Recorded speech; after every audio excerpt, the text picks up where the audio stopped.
Hello friends, अगर आपने अभी तक हमारे चैनल को सब्सक्राइब नहीं करा है तो प्लीज़ हमारे चैनल को सब्सक्राइब कर दो और हमारी वीडियो को प्लीज़ ज़्यादा ज़्यादा लाइक करें, शेयर करो, कमेंट करें। तो चलिए आज के एपिसोड पंड्या स्टोर की शुरुआत करते हैं।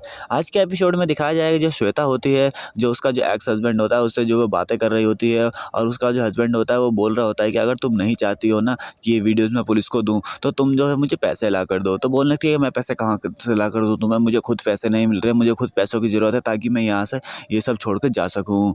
और बोलने लगती है कि और पैसे और इस घर में जो है एक छोटी सी दुकान से जो इसका खर्चा चलता है और उसमें से भी जो पैसे बचते हैं वो जो है मेरी सास है वो अपनी तिजोरी में रख देती है और वहाँ पर जो कुंडली मार के बैठी रहती है। और अगर मानो कि उस तिजोरी में होंगे भी तो कितने पैसे होंगे, ज़्यादा 40-50 लाख रुपए होंगे, बस और क्या होंगे। तो वो जो है हंसने लगता है और बोलने लगता है कि बस 40-50 लाख रुपए तुम्हारे लिए तो हाँ बहुत छोटी रकम है, तुम करोड़ों में खेलने वाली बंदी हो। तो फिर वो श्वेता जो है मना करने लगती, देखो कि मेरे पास पैसे वैसे नहीं, मैं कुछ नहीं कर सकती, एक काम करो, लो तुम ही चीकू को रख लो, ये तुम्हारा ही बेटा है ना, लो इसे भी रख लो तुम, और वैसे भी मैं परेशान हो चुकी हूँ इस वाली लाइफ से, लो तो तुम्हें रखिए। तो वो जो है उसका गोदी में दे तो देती है, फिर वो जो है हंसने लगता है, बोलने लगता है ओहो मैं जितना समझता था उससे ज़्यादा तेज़ निकली तुम तो, ये अपनी मुसीबत जो है मेरे सर देना चाहती हो, लो पकड़ो इसे जल्दी से। और फिर जो है वापस वो श्वेता को पकड़ा देता है, चीकू को, और बोलने लगता है कि तुम्हारे लिए 40-50 लाख कम होंगे, लेकिन एक काम करो उसमें वो जाओ पैसे लेकर आओ और मुझे ला के दो। तो बोलने लगती है कि नहीं मैं ऐसा नहीं करूँगी। तो बोलने लगता है कि मैं कौन सा तुम्हें अभी लाने के लिए कह रहा हूँ, टाइम लो आराम से, एक दिन का टाइम है, उसके बाद बताना तुम कब ला के दोगी, ठीक है। फिर वो चीकू को बोलता है कि ठीक है मेरे बाय मेरे शेर पुत्र, मिलते हैं अगली बार पैसों के साथ, और ये बोलकर वो चले जाते हैं। और फिर वहीं दोस्त अब दिखाते हैं कि धरा जो है ऊपर से नीचे उतर कर आती है और फिर जो है चारों तरफ देखती है और बोलने लगती है कि ये श्वेता इस टाइम चीकू को लेकर गई कहाँ है। और फिर वो गॉम्बी को आवाज़ लगाने वाली होती है, लेकिन तभी जो है चुप हो जाती है, बोलने लगती है अगर सबको बताऊंगी तो सब परेशान हो जाएंगे, हंगामा हो जाएगा, मैं जो खुद ही जाकर ढूंढती हूँ। और वो जैसे बाहर की तरफ निकलने वाले होते तभी देखते हैं कि श्वेता जो आ जाती है गेट खोलकर अंदर, और जो गेट बंद करके आती है और फिर धरा के पास से होकर जा रही होती है। फिर तभी जो है धरा उसको रोक देती है और बोलने लगती है कहाँ से आ रही है तो इस वक्त। तो बोलने लगती है कुछ नहीं, इस घर में जो है मुझे घुटन हो रही थी, इतना छोटा घर है ये, तो मैं बाहर घूम के आ रही हूँ, और ऐसी बदतमीजी से बोलने लगती है। बोलने लगती है कि मेरी शादी होने वाली है और मैं क्या अपनी मर्जी से कहीं आ जा भी नहीं सकती क्या, घूम भी नहीं सकती क्या, पता नहीं हमेशा क्या पीछे पीछे लगे रहते हैं सभी ये। तो फिर श्वेता जो है अपने मन में बोलती है कि मुझे ऐसा लगता है कि मैंने कुछ ज़्यादा ही बोल दिया। तो फिर बोलने लगती है कि धरा दी सॉरी, वो क्या है ना कि बस सब कुछ इतना जल्दी हो रहा है ना, तो बस थोड़ा माइंड डिस्टर्ब है उसकी वजह से मैंने सब बोल दिया, सॉरी।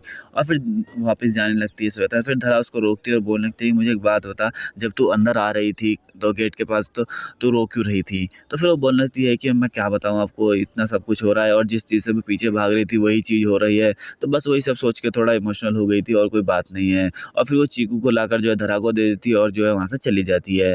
और फिर चली जाती है तो धरा जो है अपने मन में ही बोल रही होती है कि पता नहीं क्यों मुझे ऐसा लग रहा है कि मुझे इसकी बातों में सच्चाई नहीं दिख रही है, ये बोल रही है मुझे वो सच नहीं लग रहा, कुछ तो बात है इसके पीछे।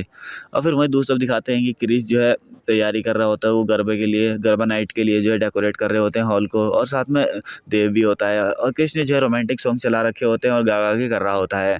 तो फिर जो है देव बोलने लगता है कि अगर तेरा रोमांटिक गाना हो गया हो तो गरबा लगा ले, क्योंकि हम गरबा की तैयारी करनी है हमें। तो बोलने लगता है ना तेरी ना मेरी, मैं गरबा रोमांटिक सॉन्ग लगाता हूँ। फिर तभी जो है शिवा वहाँ से आता है और बोलने लगते हैं देव उसको कि देख ले, समझा ले इस मजनू को, देख पता नहीं क्या कर रहा है ये। तो शिवा कुछ बोलता नहीं है, सीधा वहाँ से निकल जाता है। फिर देव बोलने लगता है कि अब पता नहीं इसको क्या हो गया। तो बोलने लगता है वो भूल गया तो लास्ट नाइट रावी भाभी के साथ क्या हुआ था, डांटा होगा उन्होंने इसको। तो फिर वो जो है कुछ बोलता नहीं है, चला जाता है। तो फिर देव बोलने लगता है एक भाई मजनू बना फिर आया, एक भाई देवदास, पता नहीं क्या होगा। फिर दिखाते हैं कि शिवा जो है कमरे में जाता है और रावी जो है रेडी हो रही होती है। तो फिर रावी जो है मतलब शिवा को इग्नोर करके जो वहाँ से जाने लगती है। तो शिवा जो है उससे बोलता है कि रावी रुक, तू तो ऐसा मेरा बर्ताव कर रही जैसे मैं कोई पराया हूँ, अपना नहीं हूँ तेरा। तो बोलने लगती है रावी कि अपने जो है जैसा तूने करा है ना वैसा नहीं करते हैं, और ये बोलकर रावी वहाँ से चली जाती है। और फिर दिखाते हैं कि वहाँ डेकोरेशन कर रहे होते हैं, गाने वाने चल रहे होते हैं, वहाँ पर माँ आती है। तो फिर देव जो है बोलने लगता है कि माँ मैं गाना चेंज करता हूँ। तो फिर वो गाना चेंज करने जाता है, तभी जो वहाँ रिश्ता आ जाती है और रिश्ता जो है बोलने लगती है तुम गाने पर ध्यान मत दो, तुम हमारी छुटकी पर ध्यान दो, इसकी वैक्सीनेशन रह रही है, जाके वैक्सीनेशन लगवा के आओ। तो बोलने लगता है कि अभी तो वैक्सीनेशन लगवाई थी, कोई सी और ड्यू रह रही है क्या। तो बोलने लगता है ड्यू नहीं रह रही है, तुम बस छुटकी पे ध्यान दो, सब जो है अपने काम पर ध्यान दे रहे हैं, तुम भी अपनी छुटकी पर ध्यान दो, ठीक है ना। फिर तभी जो है क्रिश आता है और बोलने लगता है कि अरे तुम लोग जो है मेरे लिए महाभारत करने की ज़रूरत नहीं है, कोई बात नहीं, तुम लोग अपने पे करो, हमारा काम हो जाएगा, कोई दिक्कत नहीं है। तो फिर माँ भी बोलने लगती है हाँ क्रिश तूने पहली बार पते की बात करी है। और फिर तभी दिखाते हैं कि माँ के पास जो है श्वेता की मम्मी का फ़ोन आ जाता है और बोलने लगती है कि हाँ बोलो। तो उसकी माँ बोलती है श्वेता की कि वो क्या है ना कि एक हमारी लास्ट इच्छा और है, अगर आप पूरा कर सको। तो माँ बोल लगती है कि हाँ ज़रूर, अगर हमसे होगा तो हम ज़रूर पूरा करेंगे। तो बोलने लगती है क्या है ना कि हमारी एक इकलौती बेटी है, तो हम चाहते हैं कि अपने सारे अरमान जो है इसी शादियों में पूरा कर लें। तो हम चाहते हैं कि सगाई का प्रोग्राम और हो जाए। तो माँ बोलने लगती है हाँ तो ठीक है, आज गरबा नाइट्स भी है तो आज ही के दिन हम यहाँ से सगाई का प्रोग्राम कर देंगे। तो उसकी माँ बोलती है कि ठीक है, और हम भी यहाँ से जो है सारा सगाई का सामान लेकर आ जाएंगे। और फिर ये जो फ़ोन कट जाता है और फिर माँ जो है धरा को बुलाती हैं और बोलती है कि आज जो है उसकी श्वेता की जो माँ है वो सगाई के लिए बोल रही हैं, और वो भी आज के लिए ही। वो बोल रही है कि हमारी जो मतलब इकलौती बेटी है तो हमें अरमान वगैरह सब पूरा करने हैं, उनकी इच्छा है करने की। तो हमने कहा ठीक है, तो एक काम कर, तो जल्दी से जाकर जो है अंगूठियाँ लिया बाज़ार से। तो धरा बोलने लगती है लेकिन वहाँ पैसे, तो बोलने लगती है मैंने तुमसे बोला था 25-75 होंगे, 25 मैंने अपने दे दिए, 75 अपने लगाओ, तो कब होंगे तुम्हारे 75 के दर्शन। तो माँ धरा जो है बोलने लगती है वो हम भी कल लेकर आएंगे, लेकिन काम तो आज है ना। तो माँ बोलने लगती है ठीक है अभी इमरजेंसी है इसलिए दे रही हूँ, लेकिन जो है बाद में मुझे सब जो है इंटरेस्ट के समेत सारा सब कुछ लौटा देना, ठीक है। तो बोल रही थी हाँ ठीक है। तो फिर कहती है चल मेरे साथ देती हूँ मैं। और वहीं दूसरा दिखाते हैं कि श्वेता भी जो है ये सब सुन लेती है और अपने कमरे में जाके बोल रही होती है। बार बार उसका फ़ोन बज रहा होता है तो बोल रही होती है कि आदमी तो मक्खी की तरह मेरे पीछे चिपक गया है, बार बार फ़ोन करे जा रहा होगा। और फिर श्वेता जो है मतलब देवेन का फ़ोन रिसीव करती है और उसको फिर जो है चिल्लाने लगती है कि तुम्हें समझ में क्यों नहीं आता कि जितना तुम समझ रहे हो उतना आसान नहीं है, यहाँ पर सब हैं और मैं पैसे चोरी अभी नहीं कर सकती, मुझे थोड़ा टाइम चाहिए। तो फिर उधर से वो देवन जो है बोलने लगता है कि अरे बेबी तुम इतना क्यों चिल्ला रही हो, कि इतना गुस्सा क्यों कर रही हो, तुम ऐसे गुस्सा करते हो पता ना मुझे बिल्कुल अच्छा नहीं लगता। और बोलने लगता है कि अगर इतना नहीं है ना तो ज़्यादा कोशिश करो, ठीक है। और बोलने लगता है कि तुम्हें जितना टाइम चाहिए उतना टाइम लो, लेकिन जो है पैसे ला कर दो मुझे। और फिर जो बोलने लगती है कि भैया तुम मेरा पीछा क्यों नहीं छोड़ देते। तो बोलने लगता है कि तुम मेरे लिए सोने की मुर्गी हो और तुम्हारा पीछा तो मैं शायद कभी नहीं छोड़ूंगा। और बोलने लगता है कि तुम्हें जितना टाइम चाहिए उतना टाइम लो, ठीक है, लेकिन मुझे पैसे ला कर दो। और जो तुम्हारा दिमाग है ना तो जुबान को कम और दिमाग को थोड़ा ज़्यादा चलाओ अपने, ठीक है। और ये बोलकर जो है फ़ोन कट कर देता है। और फिर श्वेता जो मतलब पैसे के लिए वो बात सोचने लगती है कि पहल अंगूठी के लिए पैसे दे दो माँ। तो माँ बोलती है कि हाँ मेरे से ही पैसे ले लो, ये सब बात सोचती है। फिर जो वापसी जो है उधर माँ के कमरे के पास जाती है और फिर वहाँ देखती है कि माँ जो मतलब तिजोरी खोल रही होती है। तो ज़रा से वो जा के देख रही होती है श्वेता। तो माँ जो है ज़रा से बोलती है कि अब केस में बैठेगी अंदर, तो उधर मुँह कर उधर मुँह कर इधर क्यों देख रही है। तो फिर माँ जो है ज़रा का मुँह उधर घुमा देती है और अपने पल्लू से छुपा कर जो उसमें से पैसे निकालती हैं। और पैसे तभी जो है पंडित जी वहाँ आ जाते हैं, पंडित जी आवाज़ लगाने लगते हैं सुमन बहन को। तो माँ बोलने लगती है हाँ हाँ तो आ रही हूँ, गला क्यों फाड़ रहे हो। और फिर जो है धरा को पैसे दे के बोलती है कि चल जा तू जा। और माँ जो है चाबी उसी में भूल जाती हैं। और फिर जो है वहीं जो है बाहर की तरफ छुपक जाती है श्वेता। और जैसे ही वो चले जाते हैं तो श्वेता अंदर देखती है कि चाबी है।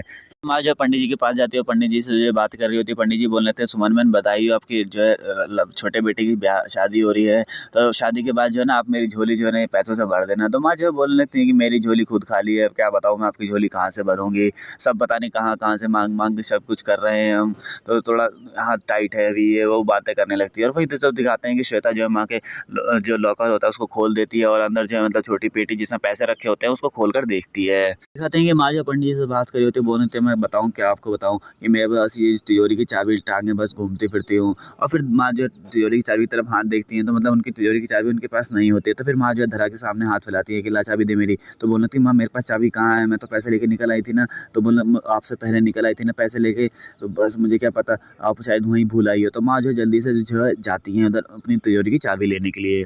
और माँ जैसे कमरे में जाती है तो देखती है कि श्वेता जो माँ की तिजोरी में जो है कुछ कर रही होती है। तो फिर माँ जो बोलने लगती है तू यहाँ क्या कर रही है, ये तो मेरी तिजोरी में क्या तो पैसे चुरा रही थी मेरी। तभी पीछे से रिश्ता आ जाती है और रिश्ता जो बोलने लगती है कि श्वेता ये क्या बात है, आज तक हमारी हिम्मत नहीं हुई कि माँ की परमिशन की मैंने उनके कमरे में आना और जब तुमने डायरेक्ट उनकी तिजोरी में हाथ लगा दिया। तो फिर वो जो ना करती है घबरा जाती है और फिर जो बोलने लगती है और जो है फिर इमोशनल होकर बोलने लगती है कि बस यही इल्ज़ाम तो लगाना रह गया था चोरी का, मैंने तो बस यहाँ से गुजर रही थी देखा तो लॉकर खुला हुआ था, तो वो पैसे कुछ गिरे हुए थे मैंने उठा के वापस उसमें रख दिए, फिर तभी माँ पीछे से आ गई। फिर रिश्ता जो है बोलने लगती है कि हाँ, आप सफाई तो देंगे ही साहब। तो फिर वो जो है बोलने लगती है कि मैं सफाई क्यों दूँगी, जो है मैं वही बता रही हूँ, कोई विश्वास ही नहीं करता मेरा। और फिर माँ जो है बोलती है अच्छा चलो कोई बात नहीं, वो बाहर धरा तुम्हारा वेट कर रही है, जाओ उसके साथ अंगूठी ले लो, आज सगाई का प्रोग्राम करना है शाम को। तो फिर श्वेता जो है चली जाती है और फिर माँ जो है रिश्ता को समझाती है कि देख रिश्ता, उसके मम्मी-पापा इतने पैसे वाले हैं, वो इकलौती है उनकी, वो क्यों ऐसे मेरी चिल्लर चुराने आएगी, क्यों चोरी करेगी? तो बोलने लगती है कि हाँ, सब लोगों को मुझे ही चिल करने को बोलते हैं, मुझे ही समझाते हैं, पता नहीं क्या बात है। तो बोलने लगती है, "तू इतने मुश्किल से अच्छी बहू बनी है, अब बुरी जेठानी बनने पे क्यों तुली है?" और फिर जो समझ जाती है, फिर रिश्ता भी जो है वहाँ से चली जाती है। फिर माँ जो अपना कबर्ड खोल के तुरंत जो है पैसे-वैसे गिनने लगती है और वहीं दूसरी तरफ दिखाता है कि श्वेता जो अपने कमरे में जाकर बोल रही होती है कि यार 50 लाख की चोरी करना कोई आसान बात थोड़ी ना है। एक पता नहीं क्यों ये सारी प्रॉब्लम्स जो है ख़त्म होने का नाम ही नहीं लेती। तभी पीछे से क्रिश आ जाता है और बोलने लगता है कि क्या हुआ श्वेता? फिर उस श्वेता के पास आता है और बोलने लगता है कौन सी प्रॉब्लम सॉल्व नहीं हो रही है? तुम अभी बोल रही थी कि ये सारी प्रॉब्लम्स ख़त्म होने का नाम क्यों नहीं ले रही? तो वो बोलने लगती है कि कुछ नहीं, बस ऐसे ही वो क्या है ना कि शादी जैसा बड़ा कदम उठाने से पहले वो थोड़ा मैं डर रही हूँ, तो बस वही बात है और कुछ नहीं है। तो बोलने लगता है मैं डर गया था, पता नहीं क्या हो गया। और फिर वहीं दोस्त अब माँ दिखाती हैं कि पैसे ऐसे गिन के वापस जो है कबर्ड में रखती हैं और उसको लॉक वॉक कर देती हैं डोर को। तो फिर माँ को जो है कुछ शक होता है। फिर मैं दोस्तों दिखाते हैं क्रिश जो है श्वेता को समझाता है कि चलो कोई बात नहीं, जो भी प्रॉब्लम्स है, हाँ, अभी तो तुम अकेली हो, फिर शादी के बाद हम एक हो जाएँगे, तो हम सारे मिलकर जो है सारी प्रॉब्लम सॉल्व कर लेंगे। और फिर माँ जो है मतलब अपने माँ जो है सब सोचती हैं कि जब मैंने उसको धरा को पैसे दिए, तो फिर मैंने बॉक्स बंद भी करा, बॉक्स मैंने अंदर भी रखा और मैंने कबर्ड भी बंद करा, चाबी भी घुमाई, बस मैं निकालना भूल गई थी। कहीं पटरानी का शक जो है सच तो नहीं। आज के एपिसोड में इतना ही। कल के एपिसोड में दिखाया जाएगा कि गरबा का प्रोग्राम जो है चल रहा होता है वहाँ पर और फिर तभी जो है माँ का आशीर्वाद वगैरह लेने आते हैं क्रिश और बोलने लगते हैं कि चलो अब जो है सगाई कर लेते हैं। क्रिश जो है बोलने लगता है कि ये सगाई नहीं हो सकती। तो फिर सब जो है शॉक हो जाते हैं कि क्रिश ये ऐसा क्यों बोल रहा है। और फिर जो बोलने लगता है क्रिश कि श्वेता तुम्हारे लिए एक सरप्राइज़ है। और फिर दिखाते हैं कि जो क्रिश होता है वो देवेन को जो अपने साथ ले आता है और जो श्वेता होती है उसे देखकर काफ़ी शॉक हो जाती है। आज के एपिसोड में इतना ही। अगर आपको वीडियो अच्छी लगी हो तो प्लीज़ लाइक शेयर कमेंट ज़रूर कर दें।